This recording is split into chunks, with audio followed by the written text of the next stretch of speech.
National law university Ghandal Shimla से नौकरी से निकाले गए 43 कर्मचारियों ने मंगलवार को सीटू के बैनर तले डीसी ऑफिस शिमला के बाहर धरना प्रदर्शन किया। इनका आरोप है कि यूनिवर्सिटी ने बिना किसी नोटिस के कानून के विरुद्ध पक्षपातपूर्ण तरीके से नौकरी से निकाला है। सीटू के प्रदेश अध्यक्ष विजेंद्र मेहरा ने कहा कि दैनिक भोगी को जहां पक्का करना चाहिए था, उन्हें नौकरी से निकालना दुर्भाग्यपूर्ण है।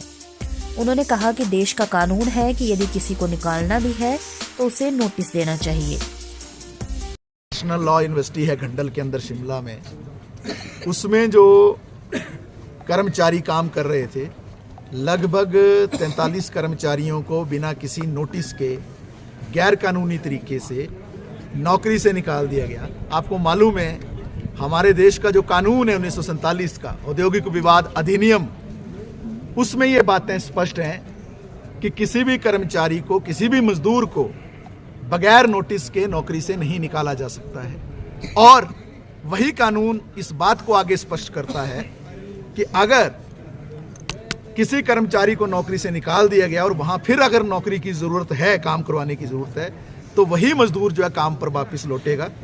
ये जो सेक्शन 25 है उस कानून की ये कहती है। लेकिन दुर्भाग्यपूर्ण स्थिति ये है कि पिछले कई वर्षों से, 5-6 वर्षों से भी जो लगातार वहाँ अपनी सेवाएं दे रहे थे मजदूर, काफ़ी ईमानदारी से काम कर रहे थे, लगन से काम कर रहे थे, निष्ठा से काम कर रहे थे। नया प्रशासन जो वहाँ आया उसने इन मजदूरों को नौकरी से निकाल दिया। और ये कौन लोग हैं? ये सबसे गरीब लोग हैं। इन मजदूरों में सफाई कर्मी भी हैं, सुरक्षा के कर्मी भी हैं, इन मजदूरों में जो अटेंडेंट्स हैं हॉस्टल के वो भी हैं, इन मजदूरों में टेक्निकल स्टाफ भी है, जो कारपेंटर हैं, इलेक्ट्रीशियन हैं, वेल्डर, जो ऐसे जो टेक्निकल काम करने वाले लोग जो होते हैं वो भी हैं, और इसके साथ साथ ड्राइवर्स भी हैं। तो कितने ही सालों से इन्होंने सेवाएं दी, क्योंकि जब ये विश्वविद्यालय स्थापित हो रहा था, आपको मालूम है इसको लंबा समय नहीं हुआ इस विश्वविद्यालय को स्थापित हुए, इसको बनाने में, इसको चलाने में, आगे बढ़ाने में इन मजदूरों का भी छात्रों के साथ, प्रशासन के साथ उतना ही अग्रणी योगदान रहा। लेकिन अब जिस तरीके से इनको आनन फानन में नौकरी से बाहर निकाल दिया, हम CITU की ओर से ये कहना चाहते हैं हायर एंड फायर की नीति है। हमारे देश के अंदर हायर एंड फायर की नीति लागू नहीं है। हायर एंड फायर का मतलब होता है कि पिछले कल शाम को ड्यूटी पर आए और अगले दिन जो है सुबह आपको नौकरी से निकाल दिया जाए। ये हमारे देश का कानून नहीं है, कोई नोटिस नहीं, कोई। हाँ, हमारे देश का कानून सिंटा जी, अब आज भी वही कानून अस्तित्व में है 1947 का, जो कहता है कि अगर किसी को नौकरी से निकालना, उसका बाकायदा नोटिस होगा, उस नोटिस पर भी आगे प्रक्रिया होगी, मजदूर अपना पक्ष रखेगा। परंतु बात यह है कि ना तो यहाँ कोई काम खत्म हुआ, इसलिए छटनी का कोई सवाल नहीं था।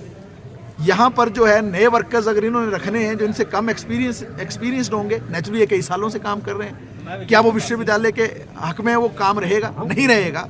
तो हमें जो शंका ये भी है कि विश्वविद्यालय का प्रशासन अपने जो चहेते हैं उनको नियुक्ति देना चाहता है। कहाँ तो इनको 4-5 सालों के बाद रेगुलर होना था, नियमित होना था। क्योंकि आप हिमाचल की भी सरकार की अगर नीति देख लेंगे तो जो कॉन्ट्रैक्ट पे भी रखे जाते हैं लोग, या एक टाइम में डेली वेजर भी रखे जाते थे, डेली वेजर को या कॉन्ट्रैक्ट वाले को जो सरकार सीधे रखती थी उसको नौकरी से निकाला नहीं जाता था, उसको पक्का किया जाता था। एक टाइम शेड्यूल तय किया जाता था कि 3 साल में कॉन्ट्रैक्ट वाला पक्का होगा, या 4 में होगा, या डेली वेजर जो है 5 साल में होगा, 8 साल में होगा। तो कहाँ तो इनको पक्का होना था, ये डेली वेजर्स थे, लेकिन कहाँ इनको नौकरी से निकाल दिया गया। इसके खिलाफ हम अपनी आवाज़ यहाँ बुलंद करने आए हैं। वीडियो से जुड़े रहने के लिए धन्यवाद। हमारे चैनल को सब्सक्राइब कीजिए अभी।